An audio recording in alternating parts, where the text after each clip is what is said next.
eu trago uma reflexão para cada um de nós. Ele se encontra no Evangelho segundo escreveu Lucas, capítulo 14, versos 15 a... O texto tem um título, é a parábola da grande ceia. Ouvindo isto, um dos que estavam com ele à mesa disse: Bem-aventurado o que comer pão no reino de Deus. Porém lhe disse: Um certo homem fez uma grande ceia e convidou muitos. E à hora da ceia, mandou o seu servo dizer aos convidados: Vinde, que já está preparada. Toda uma começaram a escruzar-se. Disse-lhe: Primeiro comprei um campo, importa ir vê-lo. Rogo-te que haja por escruço. E o outro: Comprei 5 juntas de boi, vou experimentá-lo. Rogo-te que haja por escruço. E o outro disse: Casei, portanto não posso ir. E voltando aquele servo, anunciou essas coisas ao seu senhor. Então o pai de família, indignado, disse ao seu servo: Sai depressa pelas ruas, bairros, cidade, trazei os pobres, aleijados, mancos, cegos. Disse o servo: O senhor, feito esta, como tu mandaste, ainda há lugar. E disse, Senhor, ao servo: Sai pelos caminhos, valados, force a entrar, para que na minha casa se enche. Porque eu vos digo, nenhum daqueles varões que foram convidados provará a minha ceia. Irmãos, essa passagem aqui tem me chamado muito a atenção. Eu te pergunto, nós estamos vivendo o tempo do fim. Eu te pergunto uma coisa, amado. É errado comprar um campo? Você que talvez more de aluguel, é errado você comprar uma casa? É errado você ter uma casa de praia, um sítiozinho para você passar um final de semana ou até como um rendimento extra para você? Não é errado, não. Não é errado esse homem comprar o campo. Imagine o outro. É errado comprar uma junta de boi?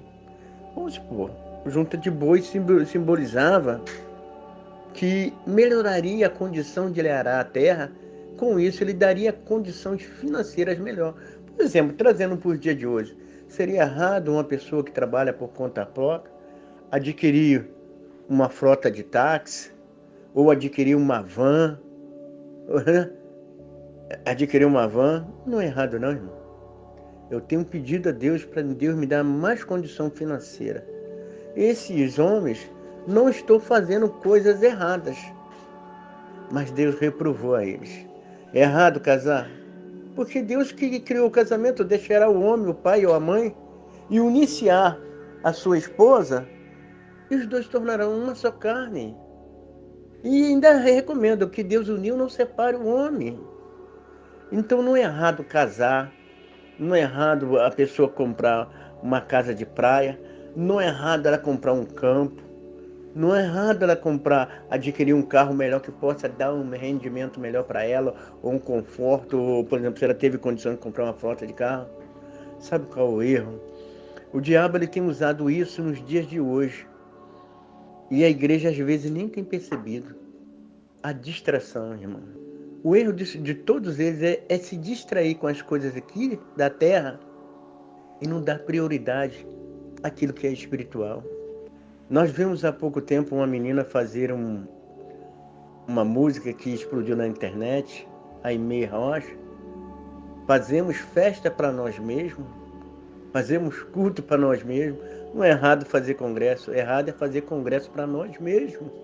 O errado não está em fazer o congresso, o errado é o propósito com que se faz o congresso. E a hora que você faz, a ordem que se estabelece. Na matemática tem uma regra que eu achei interessante. A ordem dos fatores não altera, né? Do produto não altera o resultado. Mas no reino de Deus altera, irmão.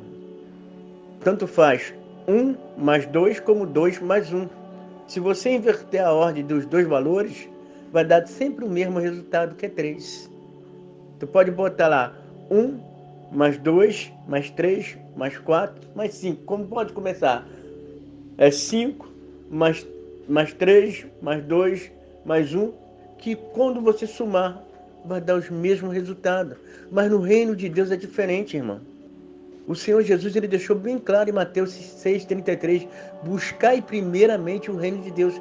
Você acha que Deus vai ficar em segundo lugar na vida de alguém, irmão? Eu fico olhando assim, até para nós, para a igreja hoje, o que é prioridade para nós, igreja, irmão?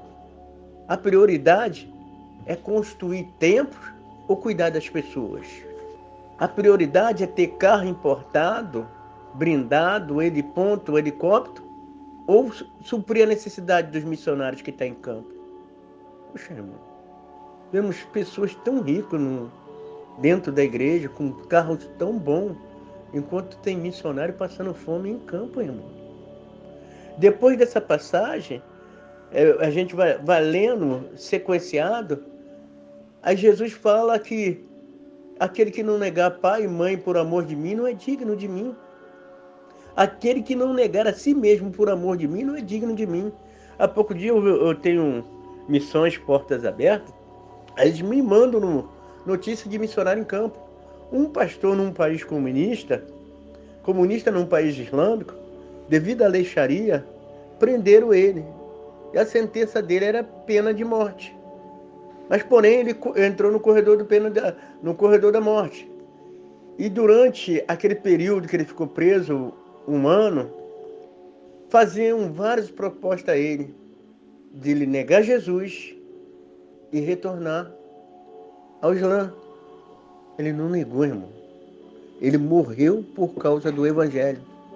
O errado não é você ter um sítio, uma casa boa, não. O errado é você ter um sítio e botar esse sítio no lugar de Cristo na sua vida, irmão.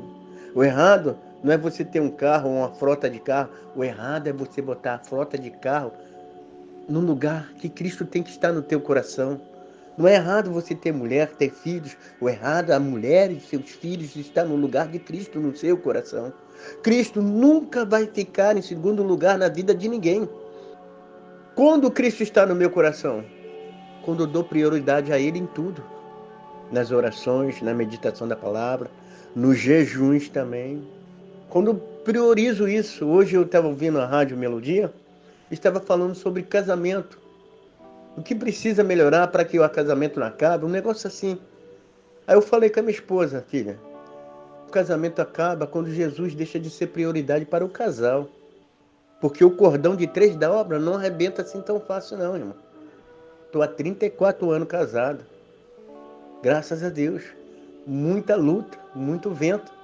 Mas Deus tem mantido o meu casamento. Muitas pessoas não estão com seus casamentos de pé, porque Jesus já deixou de ser prioridade para o casal. Quando Deus deixa de ser prioridade na vida da igreja, as outras coisas se tornam prioridade, irmão. Aí Deus está do lado de fora. Olha que o rei ficou indignado. Esse homem ficou indignado. Sai, mandou chamar, e ainda tinha pouca gente, mandou chamar os bêbados, as prostitutas, porque os convidados a qual ele chamou não eram dignos de estar. Porque botaram as suas necessidades como prioridade em vir à festa do rei. Esse rei é Deus, irmão.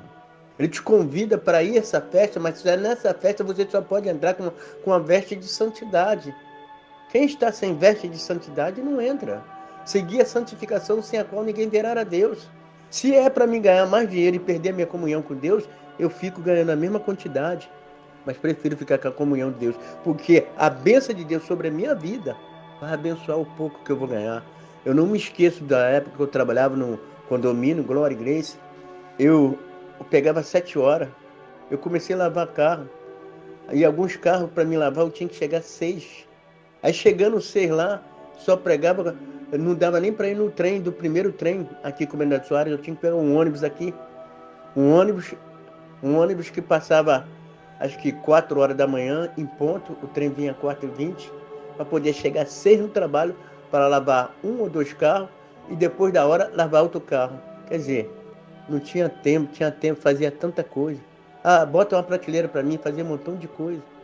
E quando você se atarefa com tantas coisas nessa vida, você bota Deus em segundo plano, irmão.